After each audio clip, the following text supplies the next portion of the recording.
지난 2018년 12월 8일 오전 7시 30분 강릉에서 서울로 가는 KTX 8069가 승객 198명을 태우고 강릉역을 출발했다.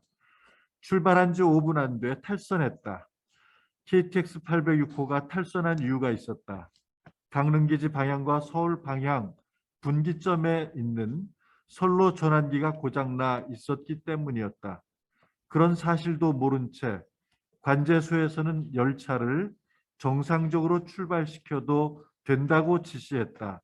결과는 탈선이었다. 더 놀라운 건 그 선로 전환기가 고장난 지 1년이 다 되었는데도 계속 그 선로로 열차들이 주행했다는 점이다. 결국 탈선했다. 시편 119편 1절의 말씀을 좋아한다.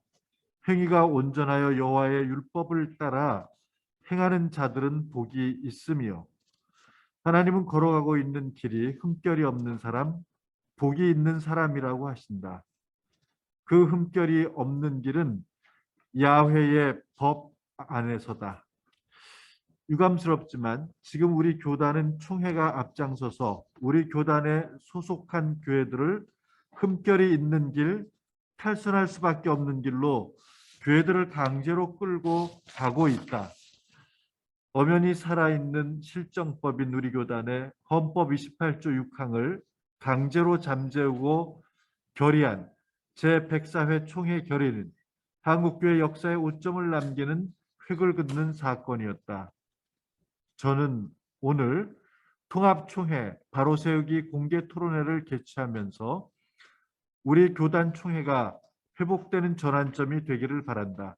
명성교회 불법 세습 이후 제104회 총회에 불법 결의가 있기까지 교단 내에서 자행해왔던 불법 정치 행태가 1년의 시간, 그리고 제105회 총회 시 세습을 용인한 제104회 총회 불법 결의 철회를 무산시키기 위해 저질렀던 온갖 불의한 일을 위해 허비했던 1년, 그 이후 또다시 제106회 총회를 앞두기까지 그 불법 결의를 지속시키고 헌법 28조 6항을 사실상 무력화시키려는 헌법 시행 규정 개정안 헌의 등 지난 3년 동안 우리 교단 총회는 불의를 자행했고 불의를 덮기 위해서 전속력으로 달려왔다.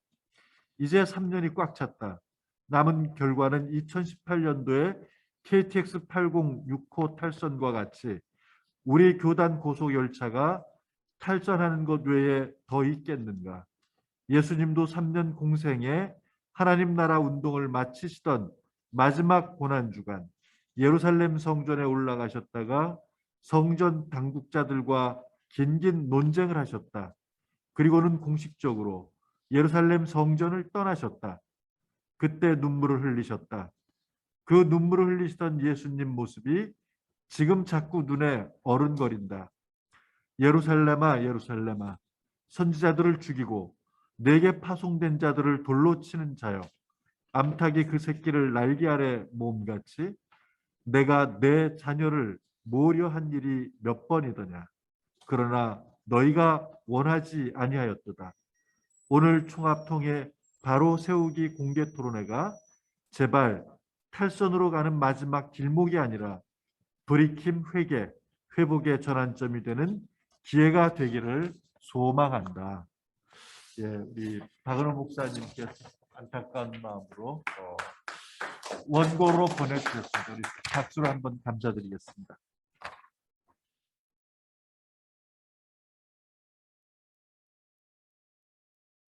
여러분 반갑습니다.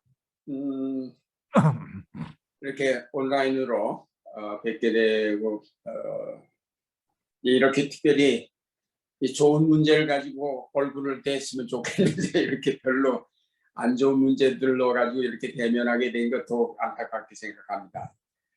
그러나 이제 이런 코로나 팬데믹 상황이지만은 결국 이런 온라인으로도 오늘 이 공개 토론회를 갖게 된 건 정말 다행이라고 생각하고 기쁘게 생각합니다. 그런데 이것도 그동안의 극심한 어떤 여러 가지 방해들로 인해서 우여곡절들이 있었지만은 그래서 지난주에 하려던 거 이번 주로 이제 연기가 되었지만 오늘 또 이렇게 모일 수 있게 된 거 다행입니다.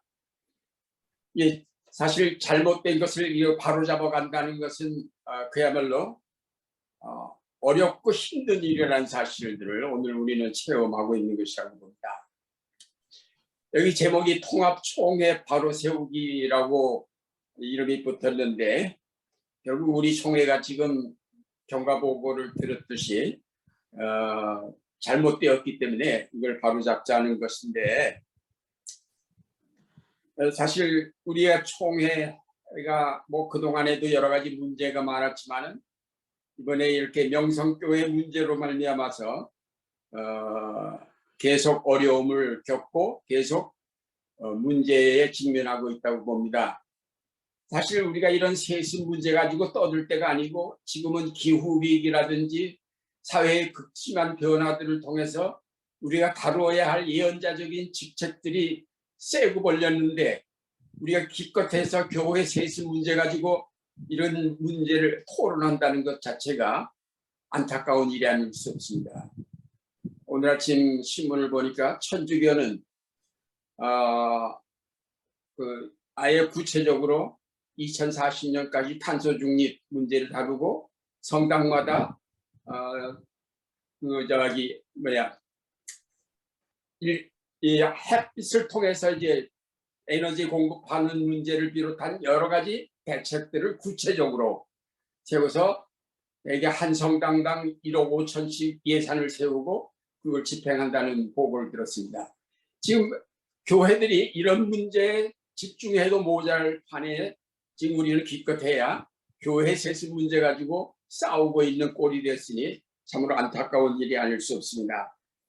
지금 경과보고를 통해서 우리가 간단히 들었습니다마는 우리 총회가 잘못되기 시작한 거는 103회 총회는 그래도 제대로 결의를 했는데 총회 임원회가 서울 동남노회를 사고노회로 지정하고 저 19년 104회 총회에서 명성교회 수습정권위원회 수습안을 법을 잠재하고 결의함으로 헌법의 권위가 무너지기 시작을 했고 또 작년에 열린 105회 총회에서 12개 노회가 헌의안을 이 수습안 철회 헌의를 올렸지만은 다루지 않고 지나가다가 정치부회에서 무효화 안건 다룰 수 없다고 결론 지으면서 우리 총회가 크게 이제 잘못된 길로 들어섰고 그리고 이번 총회는 특건대 총회 시행 규정을 개정해 가지고 세습을 허락하려는 모양인데 한번 어그러지기 시작하면 계속 잘못된 길로 빠져들게 마련인 것 같습니다. 이렇게 된 원인이 여러 가지 있겠지만은 가장 큰 원인은 명성교회의 영향력이 교단을 장악한 데 있다고 생각합니다. 이런저런 모양으로 명성교회의 도움을 받거나 관련을 맺은 세력들이 곳곳에서 그 영향력을 발휘하면서 이 총회의 집단지성마저 마비시키고 있고 총회장도 임원이나 부장들도 모두가 비겁하게 몸을 사리고 정의를 외면하면서 총회를 잘못된 방향으로 이끌고 있는 것입니다. 그런가 하면 한편으로는 우리가 교회 세습을 반대하던 지도자들이나 교인들도 이 문제가 하도 오랫동안 지속되면서 피로감을 느끼기 시작하였다고 봅니다. 그래서 처음처럼 많은 사람의 호응을 끌어내지 못하고 있는 건데도 원인이 있다고 생각이 됩니다. 그런 가운데 이제 오늘 이렇게 총회 바로 세우기 공개 토론회를 갖게 된 것은 다행한 일이고 죽어가는 불씨를 되살려 잘못된 결의들을 바로잡고 하나님의 정의를 우리가 세워가야 할 것입니다. 거대한 불의에 맞서는 길은 지치지 않고 끝까지 물고 늘어지는 길이 최선의 길이라고 봅니다. 그 싸움은 힘들고 피곤하며 말할 수 없는 좌절감을 안겨주지만 다시 성경의 도심을 간구하면서 일어나 오늘 안 되면 내일 다시 시도하고 금년이 안 되면 내년에 다시 도전하면서 총회를 바로 세워 헌법을 지키며 우리 코앞에 다가온 기후위기와 그로 말미암은 코로나 팬데믹과 같은 재난에 올바로 대처하는 교회가 되어가야 할 것입니다. 오늘 좋은 토론이 이어지기를 바랍니다. 감사합니다.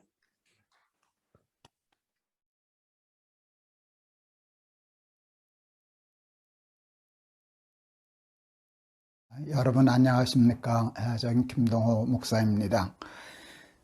우리 교단과 한 걸음 더 나아가 우리 한국 개신교의 앞날을 위해서 힘들고 어려운 싸움을 포기하지 않고 끝까지 계속하고 있는 여러분들에게 뒤에서나마 응원의 박수를 보냅니다. 저희 교단은 총회에서 세습을 금하기로 결정했습니다. 그러므로 우리 교단에서는 세습은 불법입니다. 세습 불가는 우리 교단의 법이 되었습니다. 그런데 명성교회가 불의한 힘으로 그 법을 무시하고 세습을 감행하였습니다. 세습 금지는 법이니까 옳고 그르고를 떠나서 바꿀 수 있습니다. 정당한 절차를 거친다면 우리 교단에서 세습 금지가 법으로는 철폐될 수도 있을 거라고 생각합니다. 법을 바꾼 후에 세습을 한다면 명성교회 세습을 가지고 우리가 이렇게 투쟁하거나 반대할 수는 없을 것입니다. 그러나 명성교회는 법을 무시하고 힘으로 세습을 감행했습니다. 이것은 세습보다 더 무서운 불법입니다. 지금 우리의 싸움은 세습 반대가 아닙니다. 그 싸움은 이미 지난 싸움입니다. 우리는 총회 결의로 세습을 금하는 법을 했기 때문에 세습 금지를 반대를 위한 싸움을 우리가 할 필요는 없습니다. 지금 우리의 싸움은 법을 무시하고 교단을 유린하는 불의한 세력과의 싸움입니다. 아직은 무슨 명성교회가 좀 힘이 있는 것 같아서 그 힘으로 밀어붙이고는 있지만 김사만 목사나 그 아들 김하나 목사의 시대가 지나면 불과 몇 년만 지나지 않아도 10년, 100년 후대의 역사는 명성교회 역사를 어떻게 기록할지는 불을 보듯 뻔한 것입니다. 저들은 지금 욕심에 눈이 어두워 그것까지 보지 못하지만 그것은 자명한 일입니다. 그런데 그것보다 더 부끄러운 역사가 남을 수 있습니다. 여러분 그게 뭔지 아십니까? 그것은 그러한 불법을 보고도 교회가 잠잠하다면, 소리를 내지 못하고 저항도 하지 못하고 넘어간다면 명성교회 세습보다 100배나 더 부끄러운 역사가 남게 될 것입니다. 그런 면에서 여러분들이 지금 하고 계시는 이 투쟁과 싸움은 매우 중요한 역사적인 의미가 있다고 저는 생각합니다. 저들은 이미 진 싸움을 지고 있는 싸움을 하고 있는 것이고 우리는 이기는 싸움, 이긴 싸움을 하고 있는 것입니다.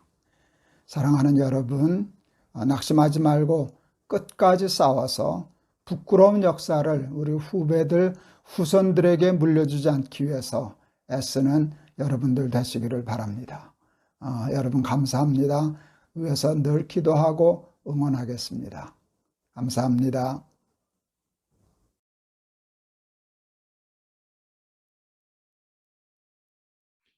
세 가지로 말씀을 드립니다. 제105회 총회 시 12개 노회의 명성교회 세습 철회를 위한 헌의 안건 처리 문제와 명성교회 수습정권위원회의 수습 결의안 무효 소송건과 셋째는 신종호 총회장님께서 탄원서를 제출함으로 인해서 여러 가지 문제가 발생한 것에 대해서 잠깐 말씀을 드리겠습니다.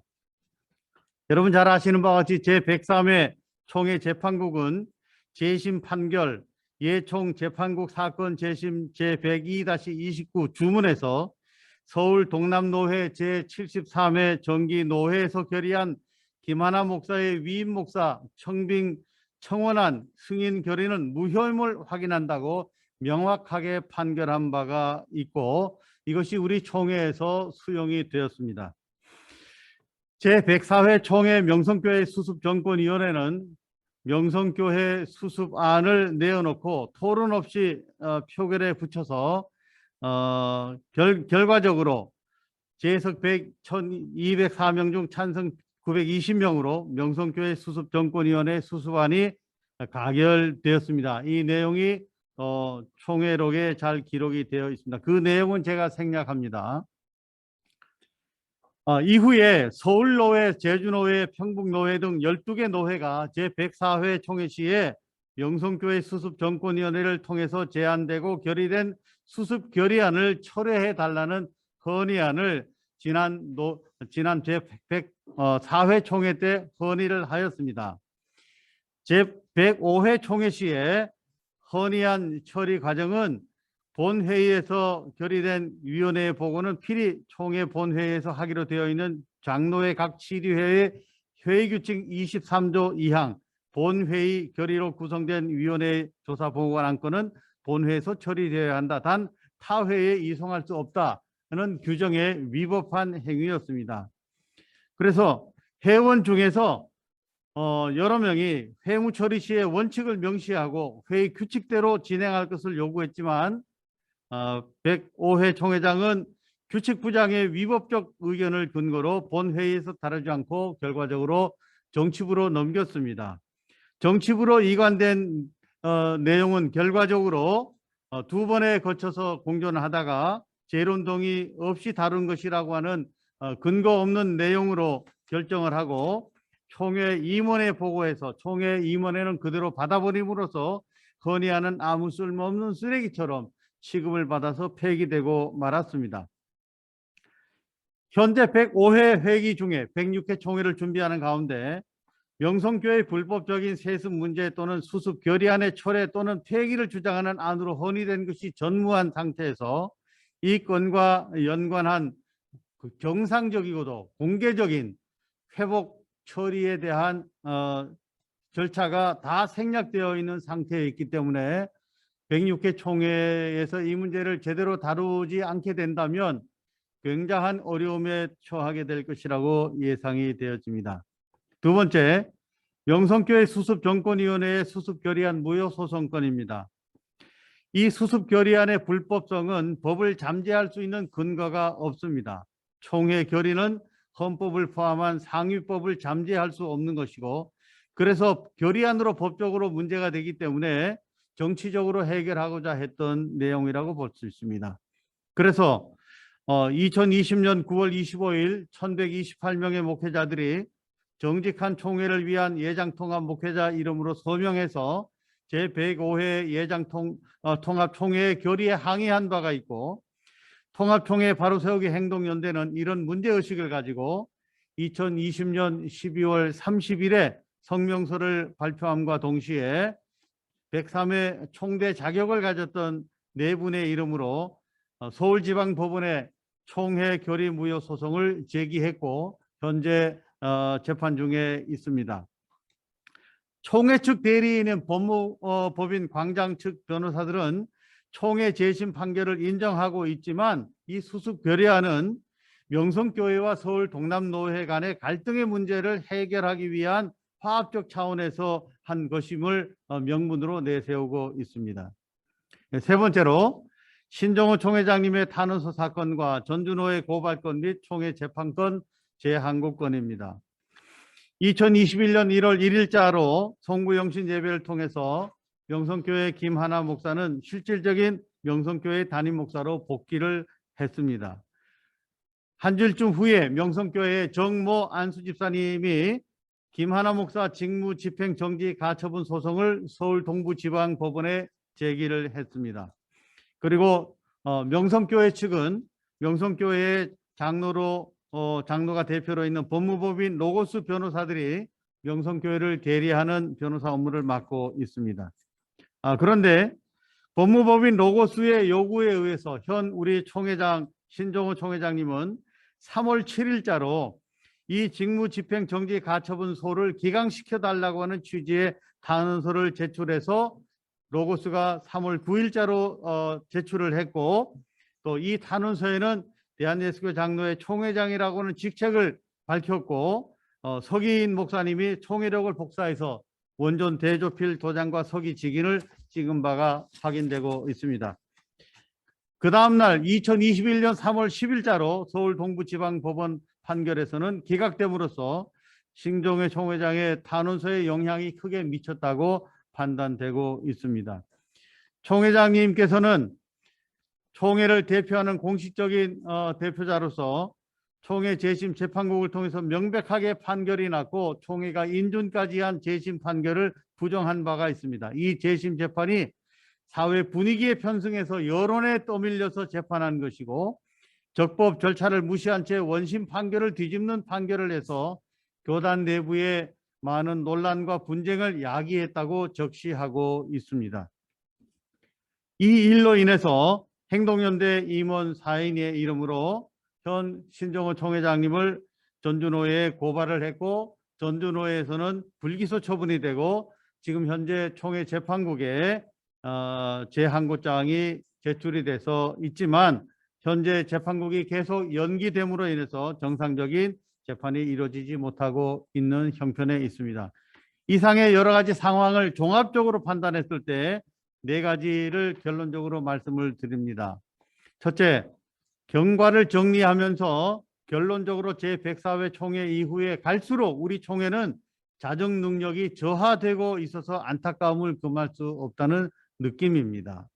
두 번째로 하위법으로 상위법인 헌법을 잠재하고 결의안 총회 수습 결의안은 현재 서울지방법원에서 총회 결의 무효 소송으로 재판 중이고 우리 총회의 자정 능력의 회복을 위한 총대들의 의식 회복과 자정 능력의 노력의 필요성이 있다는 것인데 결과적으로 우리 총회 스스로가 이것을 재론해서 처리를 시킬 필요가 있다는 것입니다.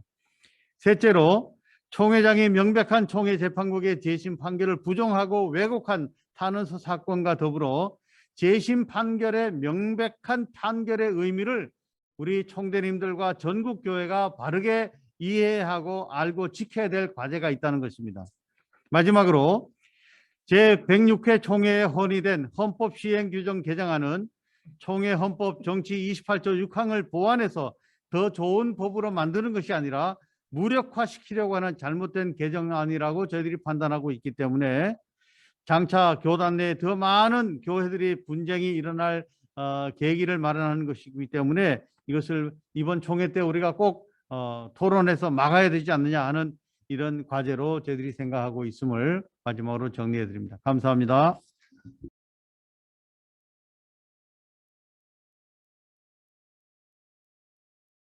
이렇게 비대면으로 아주 중요한 행사를 하는데 화면으로 뵙게 돼서 반갑습니다. 그럼 제 원고를 그냥 그대로 한번 읽어 내려가도록 하겠습니다. 지금의 우리 한국장로교회는 이중의 위기 앞에 놓여 있습니다. 첫째로는 코로나19 팬데믹으로 1년 6개월 이상 예배를 제대로 드릴 수 없고 교회의 모든 모임이 봉쇄된 상태입니다. 그동안 열심히 모이는 교회로서 한국교회 전통이 위기에 처해 있습니다. 그다음 둘째로는 우리 교단입니다. 장로교 통합교단의 헌법 질서가 무너질지 모른다는 위기감입니다. 이게 현실적으로는 더 큰 위기감이라고 생각합니다. 잘 아시는 대로 2013년 보훈교단 제98회 총회는 교회 세습 방지법을 결의했습니다. 또 그 이듬해 제99회 총회는 담임 목사직 세습 금지를 교단 헌법에 명문화하기로 결의했고 전국 노회의 수의를 거친 후 목회지 대물림 금지 조항을 헌법 제2편 제28조 6항으로 명문화시켰습니다. 그런데 지금 이 헌법 조항이 제대로 지켜지지 아니한 까닭에 교단 헌법 질서가 무너질까 심히 우려되는 상황입니다. 이런 위기 앞에서 우리는 오늘 장로교회의 헌법 제정의 역사와 정신을 살펴보려고 합니다. 제가 역사를 전공해서 교회사 쪽으로 좀 많이 봤습니다. 첫 번째로는 19세기 말 한국 장로교회 공의회 카운슬의 출범입니다.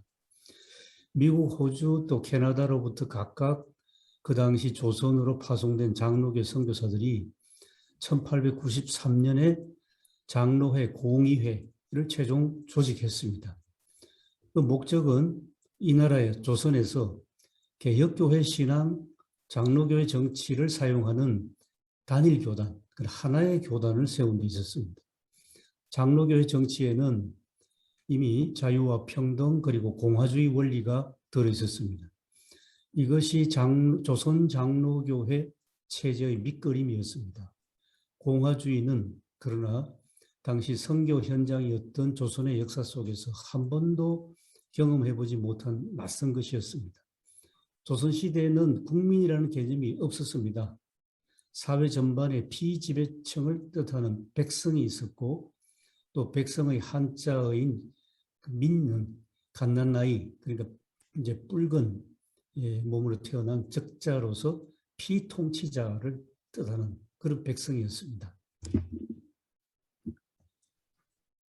그 다음 읽어보겠습니다. 1900년에 장로교회 공화주의 원고가 좀 빠졌네요. 제가 읽어보겠습니다. 1900년에 장로교의 공화주의 원리가 대의민주주의 체제로 실행됩니다. 이때는 평양 장대현 교회에서 교인들이 난생 처음 교회 대표를 뽑는 투표를 실시했습니다. 선거로 선출된 교인 대표입니다. 이게 장로입니다. 그때 뽑힌 장로로 선택된 분이 김종섭입니다.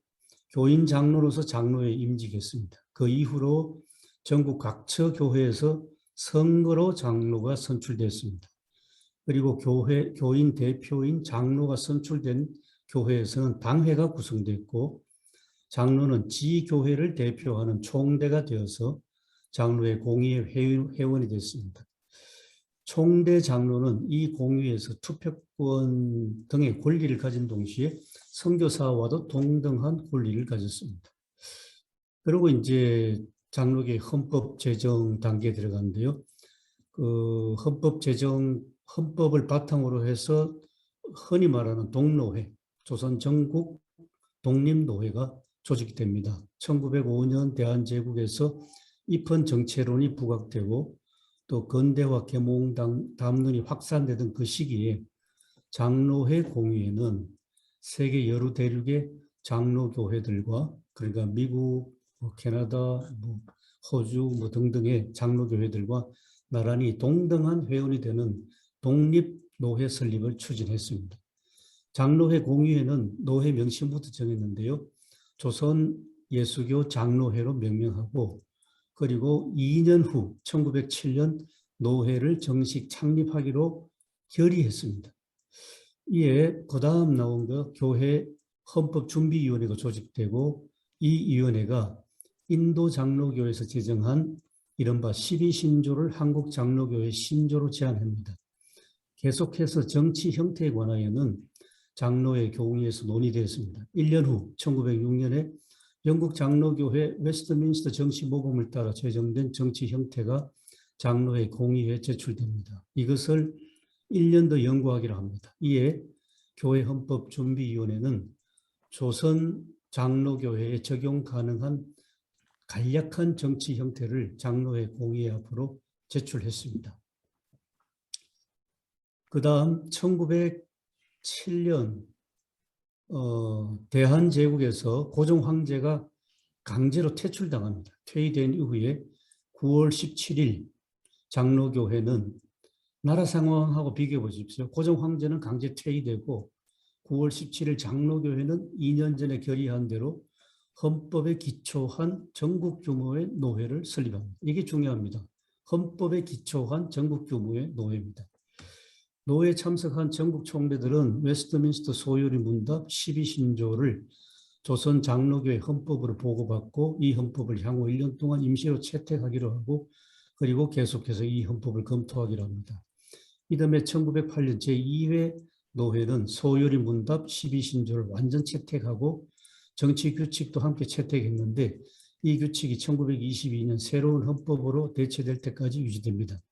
정치 규칙 가운데는 교회 7위는 아래로부터 위로 향하도록 했는데 지교회 목사와 장로로 구성된 당회, 당회가 파송한 총대로 구성된 노회, 그리고 전국 각 지역 노회가 파송한 총대로 구성된 총회의 질서였습니다. 그러니까 당회, 노회, 총회입니다. 그 다음에 세 번째로 한일합방. 1910년에 우리나라 대한제국이 완전히 몰락했죠. 그런데 2년 후에 몰락한 나라에서 한국장로교회 총회가 출범하는, 이것도 예사롭지 않습니다. 한번 읽어보겠습니다. 대한제국이 1910년 8월 29일 일본 제국에게 강제 합병됐습니다. 이때부터 일제가 한반도를 식민 지배하기 시작했고, 그런데 그로부터 2년 후 장로교회는 일제의 국가 권력에 예속되지 아니하는 자치적 종교단체로서 헌법에 의거해서 총회를 창립했습니다. 1912년 9월 1일 한국장로교회 총회가 출범했습니다. 장로교회는 명실공히 헌법에 의거해서 한반도 전역의 전국교단이 됐습니다. 교단의 정치체제인 대의민주주의는, 이 제도는 당회, 노회, 총회로 이어지는 7위 질서로 구성되었습니다. 총회는 지난 5년 동안 노회 헌법인, 그러니까 조선 전국 노회입니다. 헌법인 신경, 요리문답, 정치규칙을 그대로 이어받는 한편, 그러나 또 다른 한편 웨스트민스터 신조를 표준 삼아 헌법을 개정하고자 했습니다. 즉 1907년에 채택된 교회 헌법을 그대로 답습하지 않고 새로운 헌법을 제정하는 작업이 시작됐습니다. 그로부터 10년 뒤 1922년에 채택된 헌법은 한편 미국 장로교회 헌법의 정치 형태를 상당 부분 그대로 가져왔고, 그런데 또 다른 한편 한국 장로교의 특성을 정착시키고자 했습니다. 그다음 네 번째입니다. 그렇게 정착된 장로교회 헌법의 원리와 구조입니다. 장로교회 교단 성립과 조직의 근거인 헌법은 이렇게 구성됩니다. 신조, 성경, 요리문답, 장로회 정치, 권징, 조례, 예배, 모범. 그런데 이 글에서는 장로의 정치 부분만 다루려고 합니다. 장로교회 헌법, 정치 규례의 개정 작업이 1915년에 시작됐고 22년에 최종 채택됐습니다. 성경에 근거한 장로교회 정치 원리가 8개로 명시됐는데 가장 어떤 원리는 자유입니다. 제1장.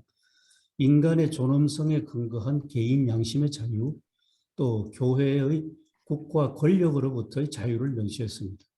이것은 16세기 제네바에서 시작된 개혁교회 정신과 유산을 계승하는 것입니다.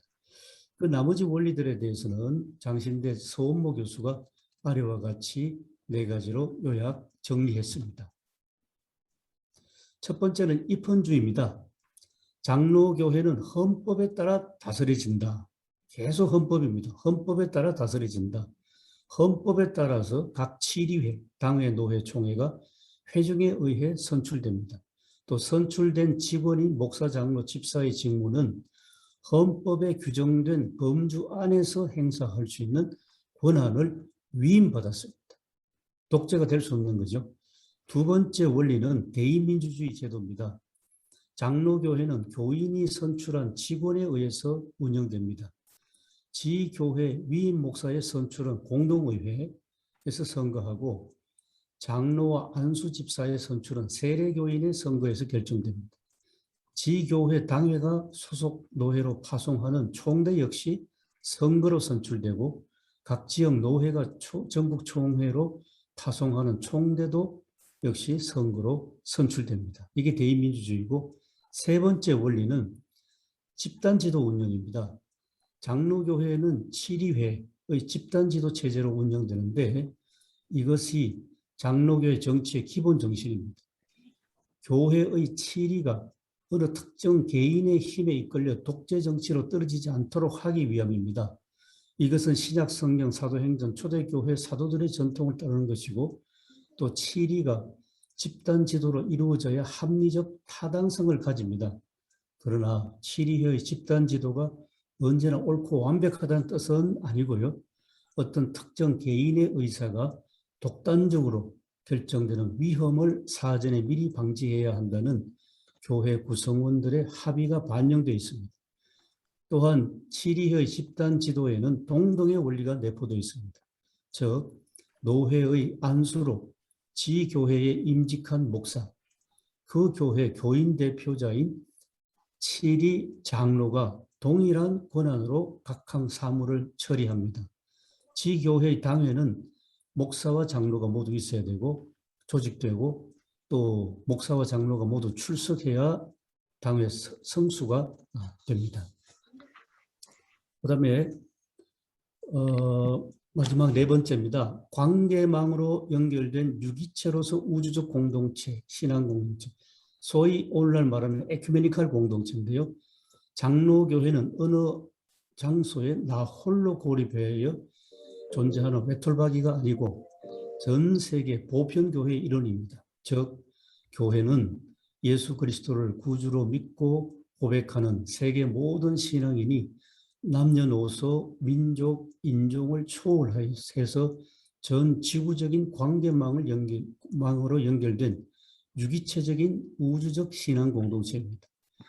당회, 노회, 총회, 그리고 세계 모든 교회들의 연합인 에큐메니컬 우주적 교회의 관계망이 예수 그리스도의 몸을 역시 우주적으로 이룬다는 겁니다. 이것은 초대교회 때부터 이 교회의 공교회성을 이끌어가는 사도적 교회, 거룩한 교회, 하나의 일치된 교회입니다.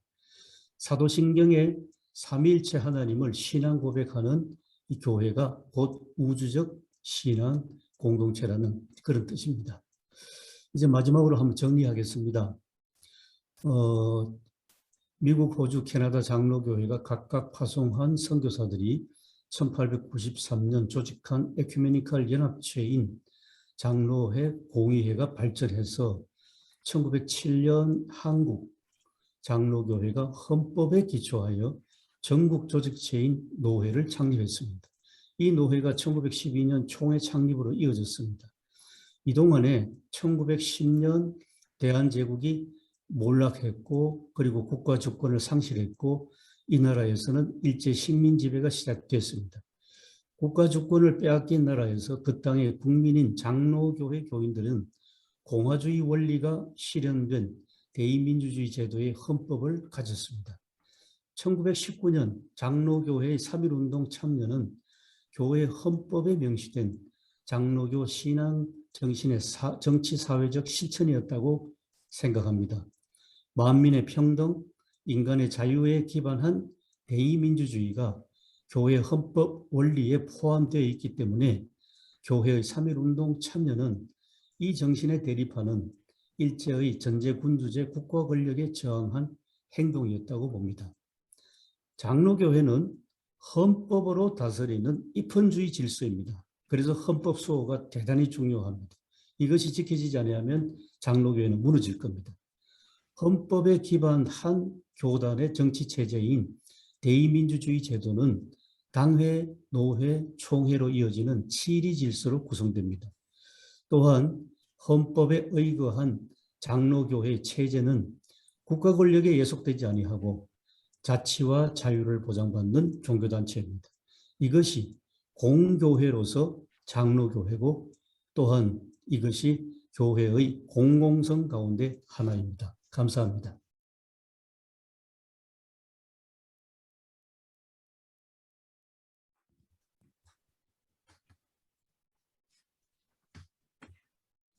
우리 장로교 통합교단의 정체성에 대해서 말씀을 드려보면 우리 교단은 법치교단입니다. 이 말은 소수 몇 사람의 생각이나 견해에 따라서 교단의 운영이 이루어지는 것이 아니라 교단 구성원들의 전체가 합의로 제정한 법, 헌법이죠. 이 법에 따라 운영되는 교단이라는 뜻입니다. 우리 교단의 총회 규칙 제2조에서 성경과 대한예수교 장로의 교단 헌법에 입각하여 모든 사업을 실행하는 것을 총회의 목적으로 규정하고 있습니다. 우리 교단의 정치 형태라든가 운영 기구라든가 의사 결정 원리를 헌법에 담아서 설계하고 이 헌법 그 법에 따라서 운영하는 교단인 것입니다. 그래서 우리 교단의 정치 형태는 대의민주주의에서 대표들이 의사를 결정하고요. 운영 기구는 7위회라고 하는 당회, 노회, 총회 3급제로 구성을 하면서 그 각 7위회에 주어진 직무가 있어서 유기적으로 상급 7위회와 하급 7위회 간에 서로 그 직무를 수행하는 과정 속에서 의사결정을 하고 모든 운영을 추진해 나가고 있습니다. 그리고 우리 교단의 의사결정 원리는 합의제입니다. 다수결에 의해서 민주주의 원리를 도입하고 있죠. 그리고 특별히 우리 교단은 민주주의 3권 기능을 7위회가 가지고 있습니다. 그래서 의사결정을 각 7위회에서 하도록 설계되어 있습니다. 헌법 정치 제63조 제2항에 보면 7위회는 행정과 권징의 권한을 행사한다. 그래서 당회, 노회, 총회는 행정과 권징은 이제 재판 기능이죠. 사법부 기능인데 이 권한을 행사하도록 규정하고 있습니다. 그러면 입법 권한은 어디에 있느냐? 헌법 정치제 87조 제11항에 보면은 총회는 헌법의 개정, 재반 규정의 제정 및 개정에 관한 사항을 심의 의결한다. 그래서 입법 권한은 최고 7위회인 총회에만 부여되어 있습니다. 그러나 총회로만 헌법을 총회에서만 결정한다고 해서 되는 것이 아니고 헌법 시행 규정은 결의되는 즉시 시행이 되지만 헌법 조항에 대한 것은 노회의 수의 과정을 거쳐서 정당한 그러한 개정이 이루어질 때에 공표를 통해서 시행하게 되는 그런 구조를 갖고 있습니다. 이 중요한 그 포인트는 뭐냐면은 우리 교단은 법치 교단임을 증명하는 규정이 두 군데 있습니다. 하나는 헌법 정치제 62조 제2항의 각급 7위에는 각기 사건을 법대로 처리해야 한다는 그런 규정이 있고요. 헌법 정치제 62조 제4항에 보면은 모든 결정을 법대로 조직한 7위회로 행사한다라고 규정하고 있습니다. 한마디로 말하면 우리 교단 헌법에서는 법대로 조직한 7위회에서 법대로 결정하고 의사결정을 하고 그 다음에 모든 것을 사업을 계획하고 결의해서 처리하도록 그래서 법치 교단을 증명하는 두 개의 규정이 바로 요 위에서 말씀드린 그 규정인 것입니다. 각 7위회의 운영기구 조직은 법에 따라 조직이 되고요.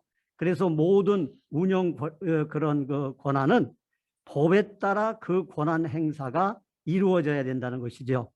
예. 그런데 헌법의 위임을 받은 통치기구가 만약에 권력을 남용한다면 어떻게 되느냐? 그것은 공동체의 질서를 문란시킨 중대한 범죄가 된다는 것입니다.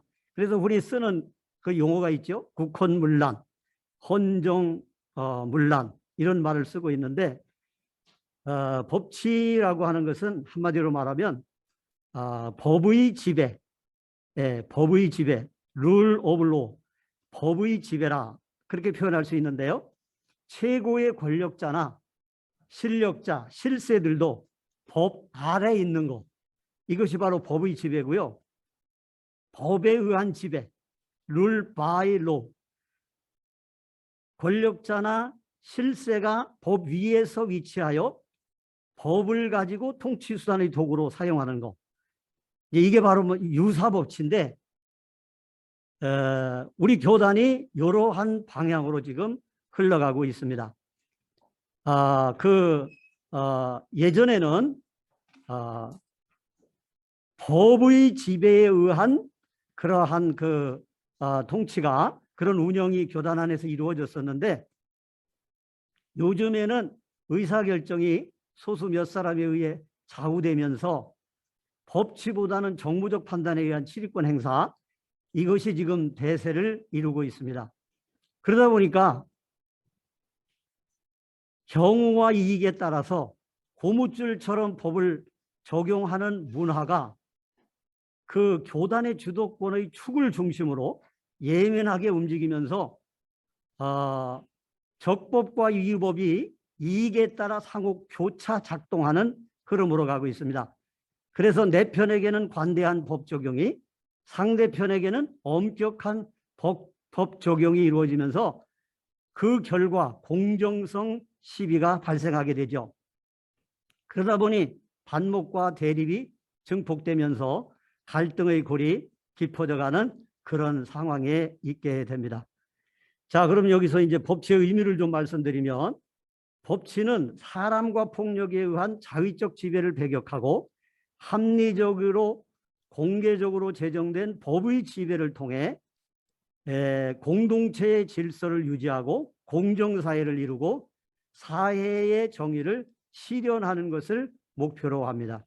그렇기 때문에 법치는 모든 공동체가 지향하는 원칙이고 민주주의를 실현하는 수단이 되는 것입니다. 사람들 간에 다툼이 발생하거나 질서가 어지럽혀져서 범죄를 행하는 사람이 있는 경우에 무엇을 가지고 판단하느냐, 옳고 그름을 법을 바탕으로 판단합니다. 그리고 그것을 기초해서 죄와 벌을 결정을 하게 됩니다. 그래서 법을 적용하여 공동체의 문제들을 판단하고 해결해 나가는 그런 과정에 있어서 그걸 재판이라고 하는데, 그래서 재판은 사람들 사이의 분쟁을 원만히 해결하고 질서를 유지하고 사회 구성원들의 그 전체를 통합을 시키고 그 다음에 공동체를 더욱 튼튼하게 만드는 그런 역할을 하는 것이죠. 그래서 이 재판에 있어서 법치는 필수 요소인 것이고 최후의 보루 수단인 것입니다. 여기에 법치의 중요한 의미가 있다 하겠습니다. 자, 근데 재판의 원칙 세 번째에 대해서 말씀을 드리면은, 첫 번째는 기본권입니다. 기본권. 법치에 있어서 제일 중요한 건 기본권인데, 잘못된 처분이나 잘못된 결의를 치리해가 했을 때 소송을 통해서 그 잘못을 바로잡아 나갈 수 있는 권리가 바로 기본권입니다. 이 기본권을 우리 헌법은 보장하고 있습니다. 그것이 1심에서 실현되지 않을 때 2심, 3심까지 가면서 최종 3심제로 그러한 권리를 회복할 수 있는 기회가 주어지게 되는 것입니다. 특별히 재판에 있어서는 성경이 제일 먼저 판단 기준이 됩니다. 그 다음에 헌법이고요. 헌법 시행 규정이고요. 자, 그런데 이렇게 아무리 좋은 법이 있다 할지라도 좋은 법이 그냥 종이 위에 기록되어져 있는 그러한 글자뿐이라면 메뉴판에 적혀있는 음식을 바라다 본다고 배부르지 않은 것과 같이 현실적으로 아무 소용이 없습니다. 그래서 법이 종이 위에 고정된 문자들이 총합으로 끝나고 실제 법치가 실현되지 않는다면 법은 아무 소용없는 무용지물이 되고 만다는 것입니다. 그 다음에 말씀드릴 것은 법의 창시자는 하나님이시라는 겁니다. 애초에 처음에 사람을 만드시고 선악을 알게 하는 과일을 먹지 말라 하는 법을 제정해서 인간에게 주셨죠. 출애굽기 15장 25절에 보면 여호와께서 그들을 위하여 법도와 율례를 정하시고 그런 말씀이 나옵니다. 그리고 레위기 18장 5절에 너희는 내 규례와 법도를 지키라. 그래서 성경은 재판을 하나님께 속한 것이라고 신명기 1장 17절에 말씀해 주시고 있습니다. 특별히 우리 교단 헌법 정치 제5조에서 정치 원리에서 7위권의 행사는 하나님의 명령을 받들어 섬기고 전달하는 것으로 명시하고 있고요. 이 7위권의 행사는 오직 하나님의 뜻을 따라 진행해야 됨을 명백히 하고 있습니다. 7위권은 온 교회가 택하여 세운 대표자로 행사한다. 7위권의 행사는 하나님의 명령을 받들어 섬기고 전달하는 것이며 오직 하나님의 뜻에 따라야 한다. 그렇기 때문에 이 7위권을 행사하는 7위에서는 청지기적 자세로 하나님의 뜻을 받들어 이루려고 하는 그러한 정신으로 7위권 행사에 임해야 된다. 그런데 오늘날 우리 교단의 7위권 행사를 보면 사익을 놓고 강자가 이익을 챙기는 도구로 전락해서 하나님께 속한 치리권 행사라는 본질이 무색해지고 있죠. 그래서 성경이 금하고 있는 법치를 떠난 정무적 판단이라든가 공의를 외면한 처분이라든가 특별히 세력 있는 자에 대한 봐주기식 판결이 난무하고 있습니다. 이사야 10장 23절에 이런 말씀이 있습니다. 가난한 자를 불공평하게 판결하여 가난한 내 백성의 권리를 박탈하여 구약 시대에 이사야 시대에 그 실상을 말씀해 주는 것인데 그 당시에도 이렇게 약하다고 가난하다고 그들의 권리와 그들의 입장을 완전히 무시하는 그런 판결을 하는 것에 대해 지적을 하고 있습니다. 기본권이 박탈되고 약한 자는 힘을 쓰지 못해요. 강한 자는 힘을 써서 어떤 그 결과물을 쟁취하지만 약한 자는 눌려서 기본권이 박탈된 그러한 상황에 놓여 있습니다. 이제 제가 세 가지 말씀드릴 것은 시리권 행사의 3대 기본 원리입니다. 첫째는 공정성의 원리입니다. 성경은 공정에 대해서 천명하고 있습니다. 레위기 19장 15절에 너희는 재판할 때에 불의를 행하지 말며 가난한 자의 편을 들지 말며 세력 있는 자라고 두둔하지 말고 공의로 사람을 재판할지며, 그 다음에 신명기 1장 17절에 너희는 재판할 때 외모를 보지 말고 귀천을 차별 없이 듣고 사람의 낯을 두려워하지 말 것이며, 그 다음에 신명기 1장 16절에 너희가 너희의 형제 중에서 송사를 들을 때 쌍방간의 공정이 판결할 것이며, 신명기 16장 19절에 너는 재판을 굽게 하지 말며 사람을 외모로 보지 말며 또 뇌물을 받지 말라. 뇌물은 지혜자의 눈을 어둡게 하고 의인의 말을 굽게 하느니라. 그 다음에 신명기 24장 17절에 너는 객이나 고아의 송사를 억울하게 하지 말며, 그 다음에 역대하 19장 17절에 그런즉 너희는 여호와를 두려워하는 마음으로 삼가 행하라. 우리의 하나님 여호와께서는 불의함도 없으시고 치우침도 없으시고 뇌물을 받으심도 없으시니라. 잠언 25장 23절에 재판할 때에 낯을 보아주는 것이 옳지 못하니라. 이와 같이 성경은 재판 시에 귀천의 차별을 두지 말 것과 세력 있는 자라도 낯을 봐주지 말 것과 특별히 뇌물로 심판을 매수하여 진실을 왜곡하지 말 것을 분명히 말씀하고 있습니다. 이것을 가리켜서 공정성의 원리인데 공정하게 치리권을 행사하라. 그런데 우리 교단의 각 치리에서 이 같은 하나님의 명령이 얼마나 지켜지고 있는지는 의문이 아닐 수가 없습니다. 두 번째, 치리권 행사의 두 번째 기본 원리는 폐역 금지의 원칙입니다. 다시 말하면 진실을 왜곡하는 것을 하지 말라는 그러한 원칙이죠.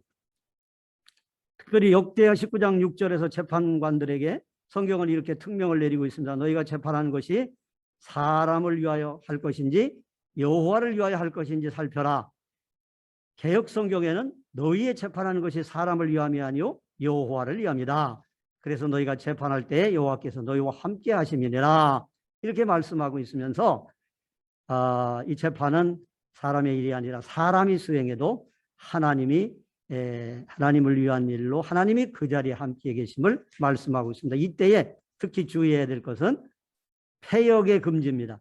의인은 의롭다 하고 악인은 정죄해라. 그것이 바로 신명기 21장 5절에 사람들 사이에 시비가 생겨 재판을 청하면 재판장은 그들을 재판하여 의인은 의롭다 하고 악인은 정죄할 것이며, 그 다음에 잠언 17장 15절에 악인을 의롭다 하고 의인을 악하다 하는 이 두 사람은 다 여호와께 미움을 받느니라. 그 다음에 잠언 18장 5절에 악인을 두둔하는 것과 재판할 때에 의인을 억울하게 하는 것이 선하지 아니하니라. 특별히 잠언 21장 3절에 아주 중요한 말씀이 있는데 공의와 정의를 행하는 것이 제사 드리는 것보다 여호와께서 기쁘게 여기시느니라. 하나님께 예배하는 것이 얼마나 소중합니까? 그보다 더 소중한 것이 없는데 그거보다 더 소중한 것은 하나님도 기뻐하는 것은 공의와 정의를 행하는 것이다. 그 다음에 이제 잠언 25장 26절에 의인이 악인 앞에 굴복하는 것은 우물의 흐려짐과 샘이 더러워짐과 같다. 그래서 치리권 행사에 있어서 두 번째 원리는 폐역금지의 원칙입니다. 세 번째는 이것은 어떤 학자들도 이 부분은 잘 못 보는 부분인데 성경에서만 조명되는 부분입니다. 그것은 바로 무법금지의 원칙입니다. 무법금지.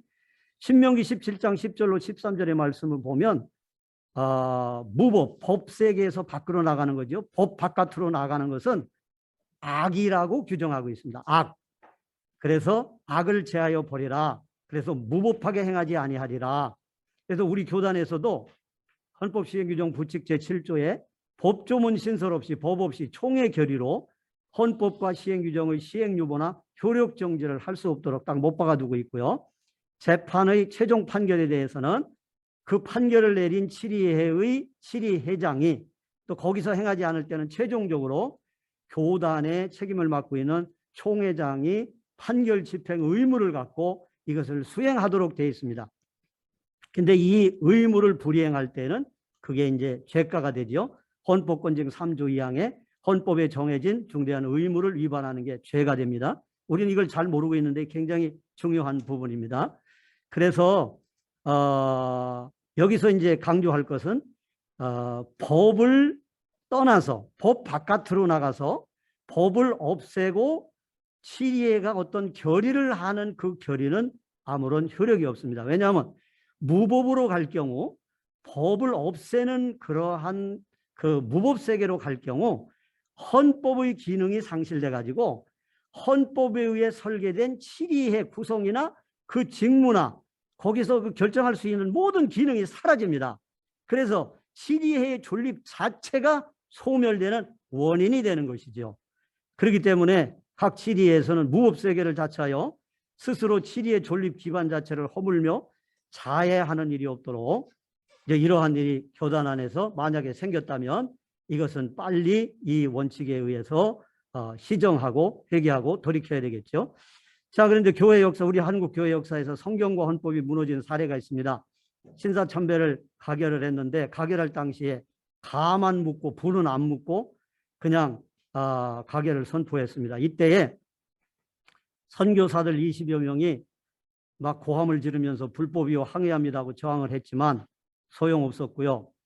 그 다음에 또 우리 그 선교사분들이 아닌 그 당시에 총대분들 중에서 26명이 이번 총회 결의는 하나님의 계율과 조선 예수교 장로의 헌법에 위배될 뿐만 아니라 회원에게 발언권도 허락하지 않고 강제로 회의를 진행한 것은 위법이라며 항의서를 총회에 제출했지만은 보기 좋게 거절을 당합니다. 그리고 이제 총회가 마쳐진 27회 총회가 마쳐진 이후에 총회장은 각 교회에 굉장한 서한을 보내는데 신사참배를 이제 할 것을 반대하는 총회가 결의한 것을 반대하는 행위에 대해서 이제 그거에 대한 이런 처벌을 할 것이다라고 하는 그런 내용의 서한을 보냅니다. 그게 바로 뭔지 아십니까? 총회 결의를 경멸히 행하는 경멸하는 행동은 주님의 뜻을 위반하는 행동이며 총회 결의를 불이행하는 자는 결코 신민과 교인으로 인정될 수 없으며 반대 운동에 대하여는 마땅히 처벌되어야 된다. 그래서 우리 그 27차 교단 총회에서는 성경과 법에 반하는 총회 결의를 주님의 그 뜻으로 왜곡시켜 가지고 인간 죄악의 극치를 역사 속에 남겼습니다. 그런데 제가 계산해 보니까 이 결의를 38년도에 했는데 일본이 그 후로부터 7년 만에 망했습니다. 그리고 그 당시에 이 결의를 진행했던 총회장은 양심의 가책을 받고 목사직을 사직하게 되는 그러한 일이 있었습니다. 그럼 법치가 무너지는 원인이 무엇인가? 그것은 한마디로 말하면 다수가 숫자로 정의를 결정하는 겁니다. 그래서 정의를 왜곡하는 것이 이걸 다수의 폭정이라 그러는데 거기 이제 그 정의를 기록해 놨습니다. 어느 군중이 특정 사상에 대하여 다수의 지지를 얻고 그것을 절대적 정의라고 왜곡하고 자신들의 사상에 찬동하지 않는 소수 집단을 비판하고 억압하는 그러한 집단의 악이다.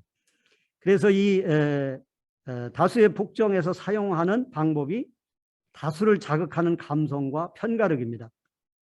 이렇게 해서 다수의 복종이 진행이 되기 시작하면 근면하고 성실하게 약속을 지키는 사람들은 사라지고 그 다음에 선동 능력이 뛰어난 자들이 득세하면서 권력을 휘두르게 되는데 그 통계를 내보면 이 다수의 복종이 지배하게 되면 3분의 2가 다수 편에 씁니다. 그리고 3분의 1이 그래도 양심을 가지고 이래서는 안 되지 않느냐고 반대편에 서게 되는데 3분의 2가 왜 다수 편에 서느냐 하면요. 다수 그룹에 속해야만 살아남는다는 심리적인 압박을 받게 되고요.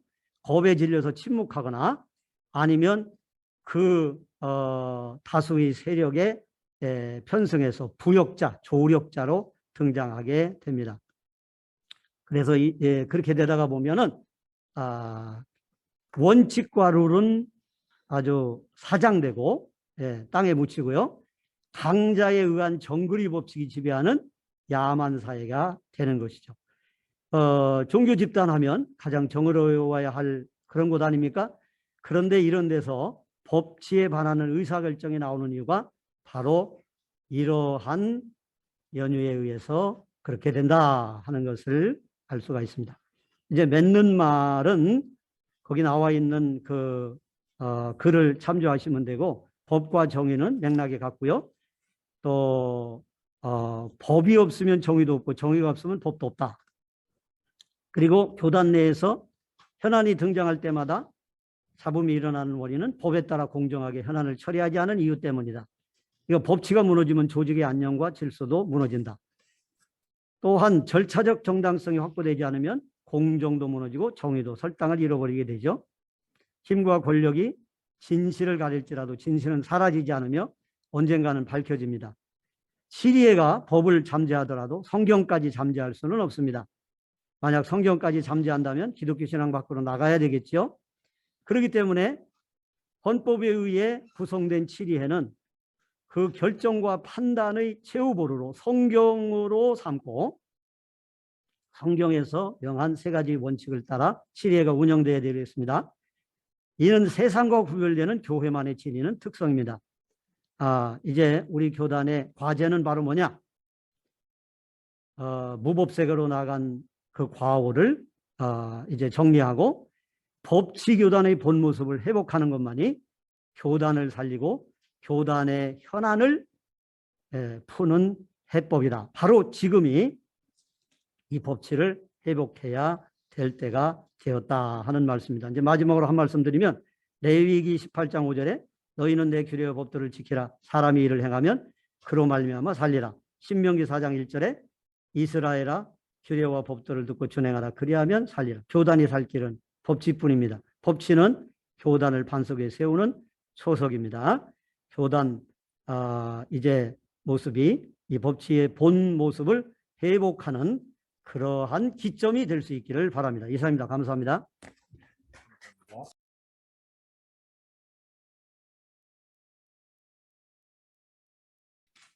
더욱 심각해진 코로나 사태에서 어려움을 겪고 있는 하나님의 교회를 어떻게든 세워보고자 눈물로 기도하며 노심초사 사역하시는 목회자들과 교회된 거부감이 극대화된 세상에서 은총을 받으며 신앙생활하는 그리스도들 앞에서 이런 발제를 하게 되어서 참 죄송합니다.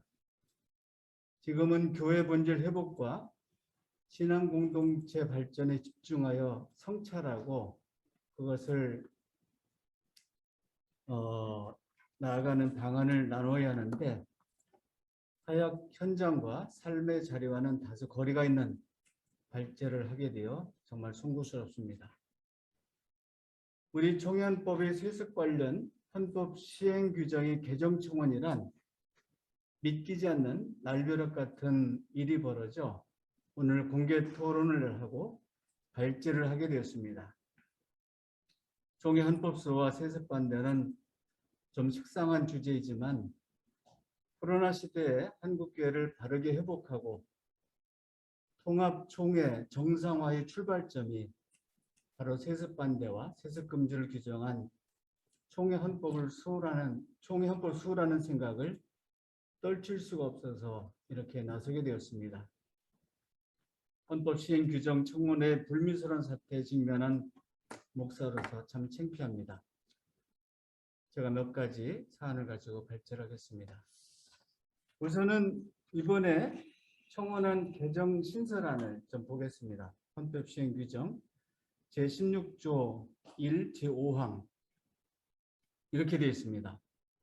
해당 교회에서 이전에 사임, 사직이나 은퇴한 위임 목사, 담임 목사 및 장로의 배우자와 직계 비속과 그 직계 비속의 배우자는 5년 이후에 위임 목사, 담임 목사로 청빙할 수 있으며 이 경우 헌법 정치 제28조 제6항 1, 2호에 적용을 받지 않는다.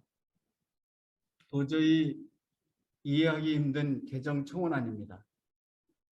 이번 총회에 어느 노회도 세습금지법과 관련하여 헌의한 것이 없는데 총회에서 소위 법통, 법 전문가라고 자처하는 분들이 이런 비상식적인 헌법 시행 규정 개정안을 무리하게 지출했을까? 라는 것을 생각할수록 이분들은 외계인인가? 딴 나라 사람들인가? 라는 의구심을 갖지 않을 수 없습니다.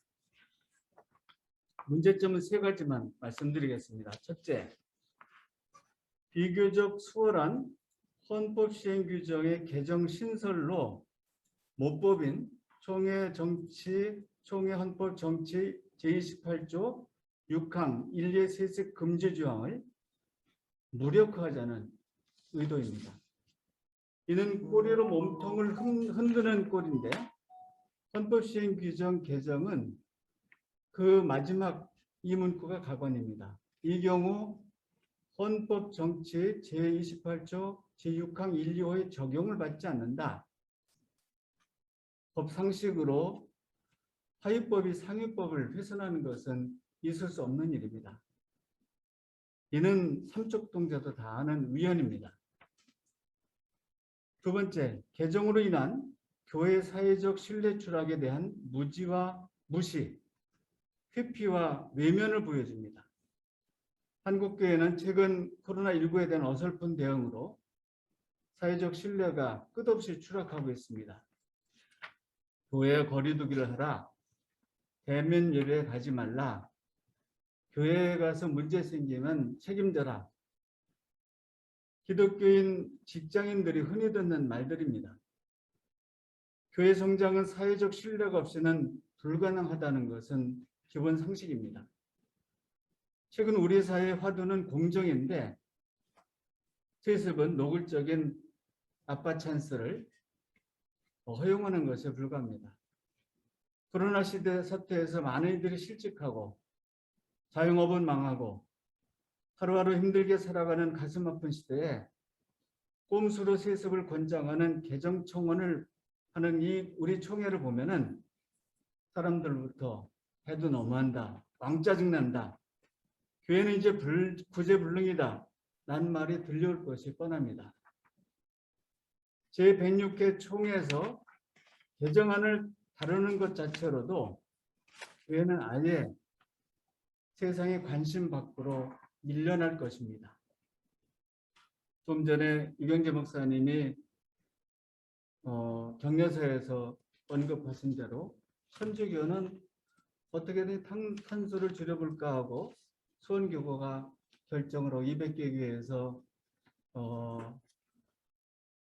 태양광을 선취한다는 그런 소식이 실렸는데 우리는 정말 세상과 거꾸로 가는 그런 모습에 창피하지 않을 수 없습니다. 세 번째, 헌법 시행 규정 개정은 세습 권장법으로 교회 내분을 조정하게 됩니다. 우리 교단에 세습을 기다리는 수백 개 교회가 있다고 합니다. 만약 이 개정안이 통과되면 많은 교회에서 세습하겠다는 이들과 반대하는 이들의 싸움이 격화될 것이 명백합니다. 세습하면 안정적으로 목회할 수 있고 교회가 안정화된다고 그러는데 반대 경우가 더 많을 것입니다. 또 교회 세습 추진자들이 중심이 되어 5년을 때우는 5년짜리 후임 목사를 청병하면 그 목회자가 제대로 사역하는 것은 불가능합니다. 그러면 5년간 교회는 정체되고 여러 가지 문제가 발생할 것입니다. 많은 성도들이 교회를 떠나게 될 것이 너무 뻔합니다. 그러면 왜 이런 문제들이 분명한 청원을 하게 된 것일까? 문제를 뻔히 알 터인데 왜 그랬을까? 사실 지난 월요일 날 이 토론회를 했어야 되는데 토론회 장소가 무산된 사건에서도 저들의 모습이 드러납니다. 한마디로 하면 뒤가 구린 거죠. 첫째는 용기가 없는 것입니다. 제104회 총회 명성교회 수습안에 반대하여 무려 12개 노회가 헌안을 결의하는 과정을 들었습니다.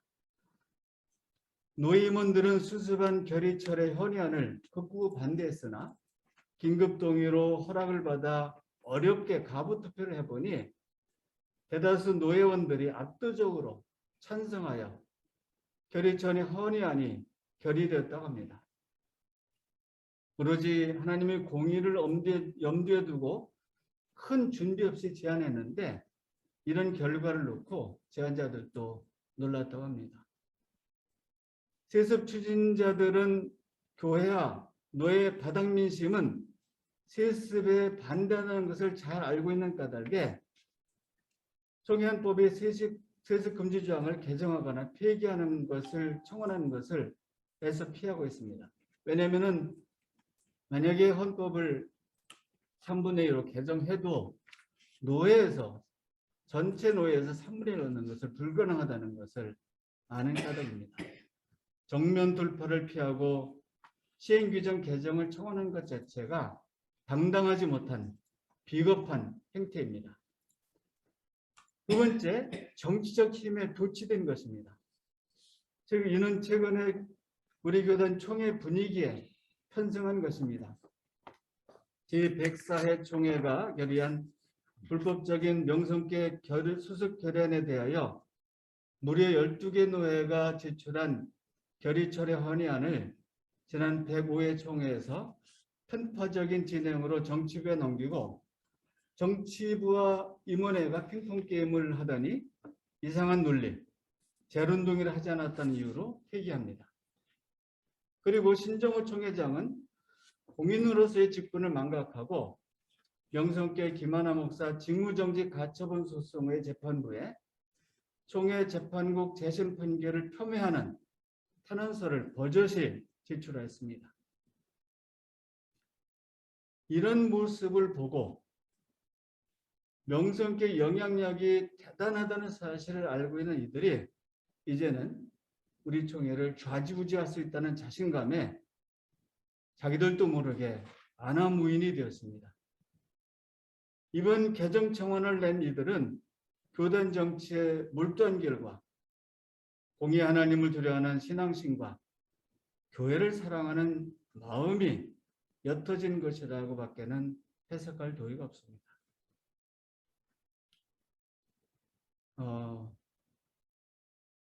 감사합니다. 통합총회를 바로 세우고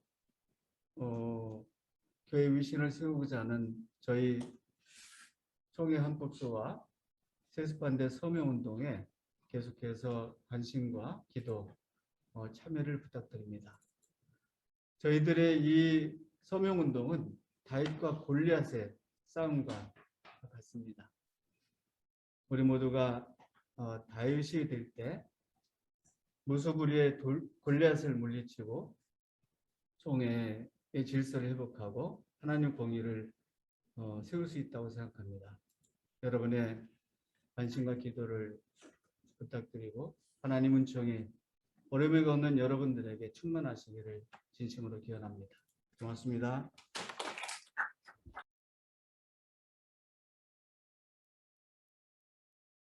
한국교회는 복음을 받아들인 후 놀라운 속도로 성장해 왔습니다.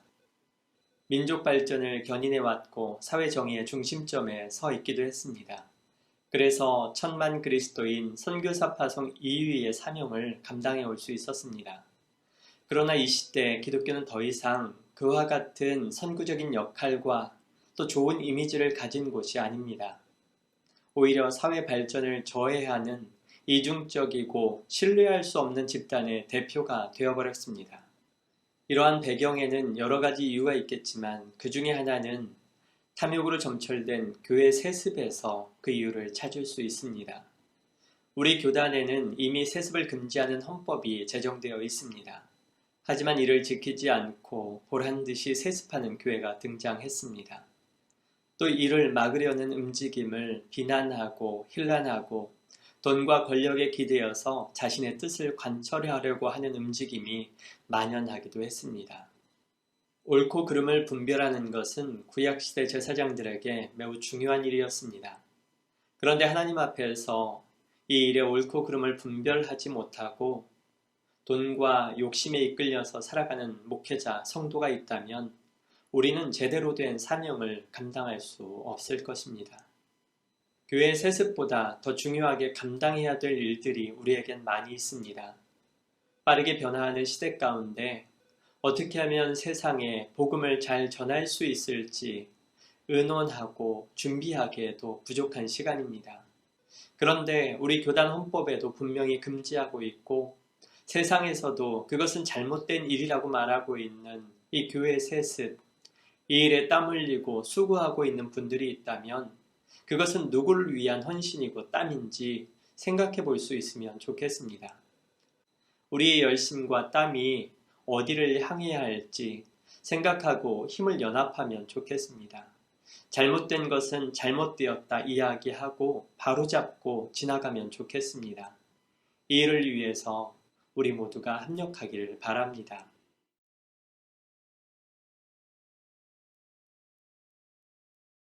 네, 안녕하세요. 저는 장로회 신학대학교 신학대학원 3학년에 재학 중인 오영근이라고 합니다.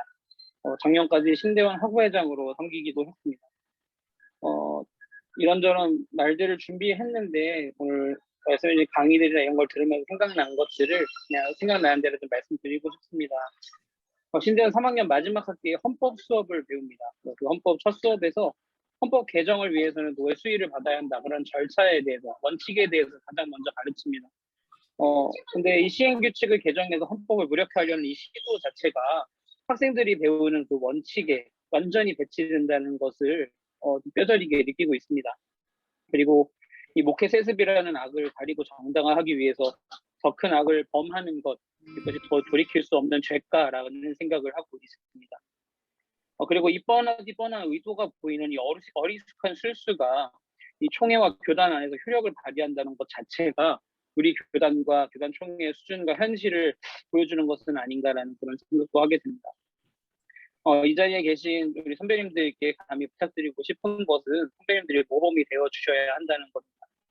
지금처럼 악행을 답습하는 것이 우리 교단의 미래를 어둡게 한다는 것을 기억해 주시고 그런 점에서 이번 9월 총회에서 반드시 이 악행이 저지되어야 함을 강하게 말씀드리고 싶습니다. 이 신학생들 후배들이 여전히 통합교단의 미래가 있음을 볼 수 있도록 선배님들이 역할을 해주시길 당부드리고 마지막으로 우리 뜻있는 목회자들께서 그리고 장로님들께서 교단 정치를 외면하지 마시고 총대, 총회 임원 등의 그런 주요 역할을 맡아주시고 그 안에서 선한 영향력을 발휘해 주시기를 간절히 부탁드립니다. 이상입니다.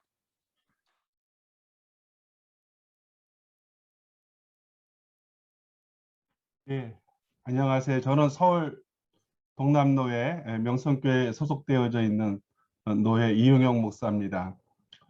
또 저는 2019년 8월 5일 총회재판국 재심 판결 김하나 목사 청빙 결의무효 소송 원고 13인 중에 한 사람입니다. 저는 2019년 8월 5일 총회재판국 그 재심 판결을 보고 교단이 법치에 의해서 움직여진다라고 하는 자부심, 그래서 교단에 대한 긍정적 기대가 있었습니다마는 2021년 3월 7일 총회장님께서 제출하신 탄원서 내용을 보고서는 실망을 금할 수가 없었습니다. 총회장님은 그 탄원서에서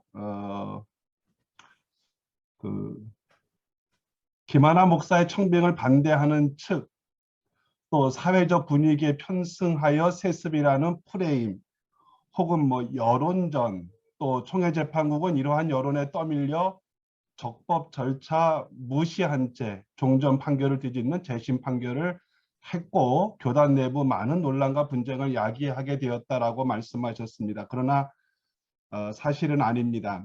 재심은 헌법에 규정된 절차 따라 진행됐고 여론의 관심은 교회 세습에 관한 세상의 관심임을 말해주고 있습니다. 분쟁을 야기한 쪽은 불법으로 세습을 감행한 이들입니다. 이것은 그 전에 있었던 선거무효 소송 2018년 3월 13일에 있었던 이 선거무효 소송이 얘기해 줍니다. 총회장님의 탄원서는 면직, 출교, 징계와 관련된 상고심에서 무죄 판결을 받고 겨우 희생해서 목회 현장으로 돌아온 원고들을 다시 정죄하는 그런 탄원서가 되었습니다. 이와 관련해서 저희 그 원고 13인이 총회장님께 2021년 7월 25일 날 공개 질의서를 보냈지만 아직까지 답을 듣지 못하고 있습니다. 제 생각에 총회장님의 이 탄원서는 재판국 판결에 순응해야 하는 최고 치리회인 총회의 대표로서 재판국의 판결을 부정하는 행위죠. 이게 이제 권징의 잭가가 되어지는 일이기도 하고 재판국원들과 재심 원고들에 대한 명예훼손에 해당하지 않을까 생각도 해보게 됩니다. 세습 이후에 서울 동남로의 상황을 좀 잠깐 말씀을 좀 드리겠습니다. 서울 동남로에는 2017년 10월 24일 그 노회 규칙에 의해서 노회장이 되어야 하는 부노회장을 세습과 관련한 청빙안을 반려했다는 이유로 노회 전날 고소장을 접수하고 접수된 고소장을 이유로 해서 피선거권을 박탈한 후 적법한 노회장을 세우지 못하게 하고 불법 노회장을 세운 일에서 시작이 됐습니다. 서울 동남노회는 이전에 어떤 분쟁이나 분규를 겪은 적이 없습니다. 정말 평안했던 노회입니다. 그런데 이 분쟁은 노회의 분쟁은 세습과 관련해서 되어졌다 분명하게 말씀드릴 수 있습니다. 그들이 왜 그렇게 불법 노회장을 세웠겠습니까? 노회에 소속된 한 교회가 청원한 위임 목사 청빙권을 통과시키려고 한 것이었습니다. 따라서 서울 동남로의 분쟁은 세습 때문에 시작이 되었고 세습에 대한 불법 결의가 분쟁의 원인이었습니다. 따라서 분쟁의 원인은 헌법을 무시하고 세습을 해도 된다라고 주장했던 그들에게 있습니다. 총회 104회기 총회에서 법을 담제한 이 기막힌 수습안을 만들어 주셨는데 들리는 얘기로는 이게 노예의 분쟁을 해결하기 위한 것이다라고 말씀하신다고 합니다. 그러나 총회가 결의해 준 수습안은 노예 분쟁을 위한 수습안이 아닙니다. 한 교회의 위임 목사 청빙안을 위한 수습안, 즉 세습을 용인하자는 수습안입니다. 그 수습안 가운데 2021년 그 위임 목사로 자동 승계하기로 했던 그 건만 확실하게 지켜졌고 나머지 수습안은 거의 폐기 처리됐습니다. 제재심 취하 문제, 임시당 회장 파손 문제, 서울 동남로회 혹은 명성교회 사과 문제, 그것들이 지켜졌는지 한번 묻고 싶습니다. 노회장 추대 문제도 그날 노회 하루 종일 다투다가 오후 늦게서야 총회의 중재하에 추대하고 넘어갔지만 이미 재심으로도 이미 판결 난 거였고 또 수습안에도 재심의 판결을 수용하라라고 한 것이 명시되어 있음에도 불구하고 또 이 세습권과는 애초 타협의 대상이 아닌데도 불구하고 그렇게 어렵게 넘어갔습니다. 총회에 좀 묻고 싶습니다. 왜 이것을 만들어 놓고 수습안이 이행되는지 왜 확인을 안 하는지, 왜 압도적 결의라고 하면서 이행에 관심이 없는지, 우리 생각에는 분쟁 해결이 아닌 세습을 용인해 주고자 하는 것이 목적이었다라고 생각이 됩니다. 그 사건 이후에 서울 동남노회는 재심 판결로 수습될 수 있었던 노예 상황을 오히려 노예 갈등으로 더 고착화시켰고 회복의 길을 완전히 막아버렸습니다. 지금 노예는 세습 찬반 양진영으로 고착되었습니다. 서울 동남노예가 지금 상황에서 하나가 될 수 있는 길이 거의 요원해 보입니다. 지난 1, 2년 사이에 있었던 노예의 일들 두 가지만 좀 말씀드리겠습니다. 아마 이것이 향후 총회의 또 하나의 모습이 아닐까 생각이 되어집니다. 2020년 서울 동남노회의 타 지역에 있는 교회들이 소속교회로 가입됐습니다. 서울 동남노회는 아시다시피 지역노회입니다. 관할 지역이 있죠. 노예규칙 3조에 관할 지역을 자세히 기록해 놨습니다. 그동안 서울 동남노회는 지역외의 교회들을 총회 지침에 따라 타 노회로 보내기도 하고 또 우리 노회 안에 들어와 있는 타 노회의 교회들을 받기도 해서 노예 경계, 관할 지역을 잘 따랐습니다. 노예규칙 31조에도 타 노예 지역에 개척한 교회는 노회 가입 시 해당 지역 노회에 가입하도록 한다라고 되어져 있고 총회의 노회 경계 지역 구분에 따라서 교회들의 소속 관계를 지도하도록 한다라고 우리 노회 규정에 되어 있습니다. 그런데 지난 1, 2년 동안 서울 동남노회에 우리 관할 지역이 아닌 교회들이 들어옵니다. 건물도 있습니다. 번듯합니다. 안동에 있는데 서울 동남노회입니다. 분당에 있는데 서울 동남노회입니다. 고양에 있는데 서울 동남노회입니다. 규칙이 완전히 무시되고 있습니다. 또 지난 법노회 이유 없는 공천이 있었습니다. 기수위원장, 기수위원, 재판국원들의 일부가 이유 없이 제척됐습니다. 부서와 구성회의 그 조직은 가을 노회, 즉 10월 노회에 하는 것이 정례입니다. 우리 이 규칙에도 보면 부서와 위원회의 공천 가을에 하기로 되어 있고 임기도 1년에서 3년까지입니다. 규칙에 정해져 있습니다. 그런데 봄노회 6개월밖에 지나지 않았습니다. 기소위원 재판국에 속한 세습반대 회원들이 6개월 만에 제척되고 재공천됐습니다. 원래 봄노회는 누락자 혹은 안수자 또 이거자들을 공천하고 기존의 공천은 손대지 않습니다. 이런 일들이 지금 노회에서 일어나고 있습니다. 다시 말하면 헌법과 노회 규칙에 의한 행정이 되지 않고 누구에게 속해 있는가, 누구와 줄이 닿았는가가 더 중요해 보입니다. 이런 노회의 모습이 총회의 모습처럼 보여집니다. 좀 바라는 것이 있습니다. 노회와 총회의 분쟁을 해결하는 길은 오직 하나라고 생각이 됩니다. 앞서 말씀하셨지만 헌법으로 돌아오는 것입니다. 그리고 총회가 재판국 재심 판결에 좀 따라주시는 것입니다. 각종 회의의 회의 규칙을 좀 지켜주시는 것입니다. 지금 근간에 일어났던 부총회전 관련한 그 일이 그 절차상의 문제가 있다라고 얘기하고 있는데 그 절차상의 문제가 있음에도 불구하고 아무 문제가 되어지지 않는다고 하면 총회 결의, 재판국의 판결, 그 다음에 절차의 문제 그런데도 불구하고 문제가 없다고 용인해버리면 이것은 아마 총회를 뒤흔드는 중대한 사건이 될 것입니다. 법을 잠재하면 분쟁을 해결할 수 없습니다. 법을 잠재하는 행위는 동네 회의에서도 하지 않습니다. 법을 잠재하는 행위는 폭력입니다. 힘 있는 자의 시대를 열어주는 것입니다.